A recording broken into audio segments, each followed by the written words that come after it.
Inevitably, whenever I shoot a video here in my office, whether it be the video where I was reconfiguring everything, or the video where I maybe shot this way looking at my monitor, but my background was my peripheral setup, I always get a ton of questions about my keyboards. Either this keyboard over here, or this keyboard right here. Either way, people want to know what they are, how I configured them, and how they can go about getting the same thing.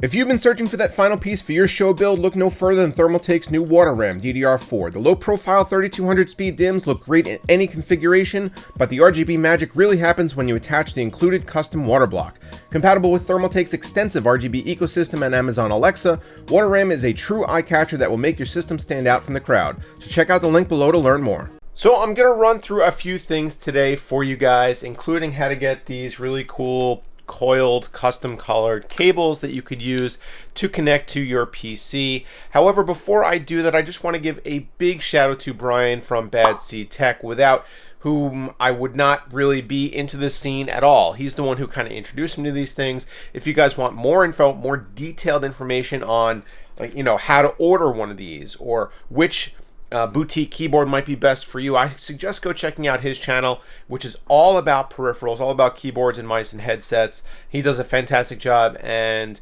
his video and editing skills are just off the charts. So go check him out. I'll leave a link down below. But I'm going to get into some basic information about what the keyboards that I use are, how I customize them, and how maybe you can too. For comparison's sake, the keyboard that I used to use, and one that was my all-time favorite until recently, was the Corsair K70 Mark II SE. That's a really fully featured unit with RGB lighting, PBT double-shot keycaps, media and volume controls, and a USB pass-through.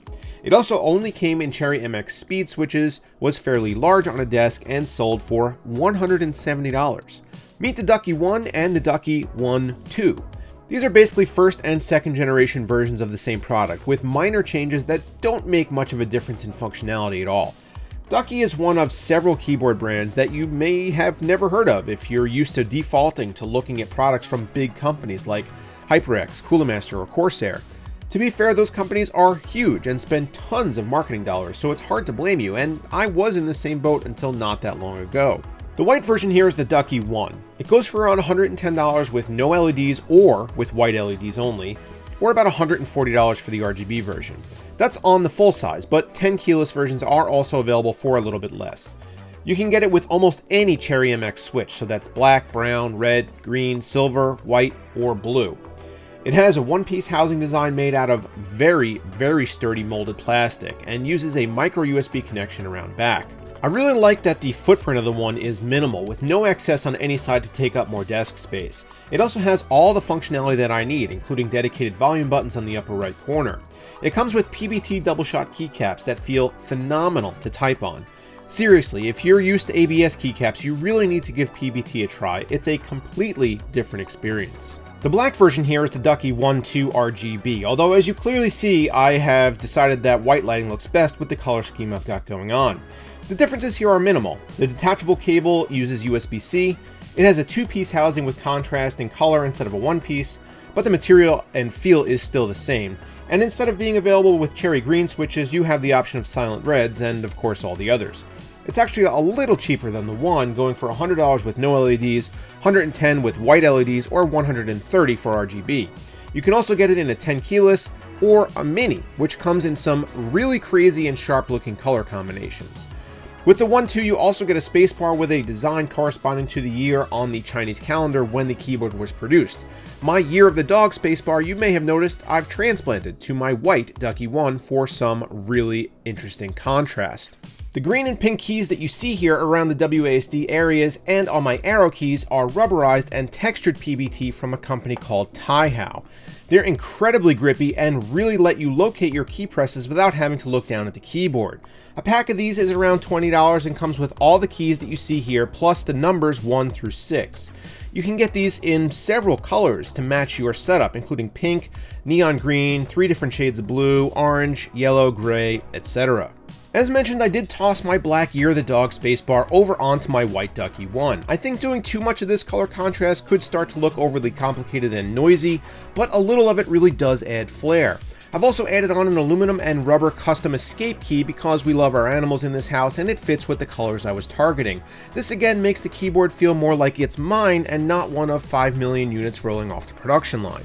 Because the cabling on these Ducky keyboards is detachable, that opens the door to being able to custom color match if you want. These coiled cables are from a company called Mec Cables, and I'll leave a link below. Mec Cables can basically color match any setup with different colors of paracord, mesh, outer sleeving, and heat shrink. The lead time on these is not short, it took about a month for them to arrive, but the end result is clearly worth it. The coiled look calls back to the classic PS2 cable on the IBM Model M keyboard, with some modern touches like the ability to use USB-C, micro USB, or mini USB. You can also get the ends fitted with something called an aviator connector so you can swap out just the coils and change the look of your setup on the fly. The quality is top notch, the coils are tight, and the colors are vibrant. They really do add something special to your desk. The typing experience on Ducky keyboards is second to none. Both of these have Cherry MX silvers, just the same as on the Corsair K70, but typing on a Ducky both sounds and feels better somehow. There's no flex or movement of the deck, the keystrokes are precise, and the keycaps have almost no play or wobble to them. It's almost soothing. Overall, my white Ducky One with rubberized pink keycaps and color-matched coiled cable came out to about $200, $30 of which was that custom aluminum escape key. My black Ducky One 2 RGB was about $150 all told, so you can actually spend less money than on something like the Corsair K70 and get a better typing experience and a setup that's more your own and fits your personality. If you guys want to know more about Ducky keyboards, custom keycaps, gaming mice, headsets, or coiled cables, make sure to go check out Brian at Bad Seed Tech. Also, everything you see in this video you can find links for in the video description. Thanks for watching, get subscribed, and I'll see you next time.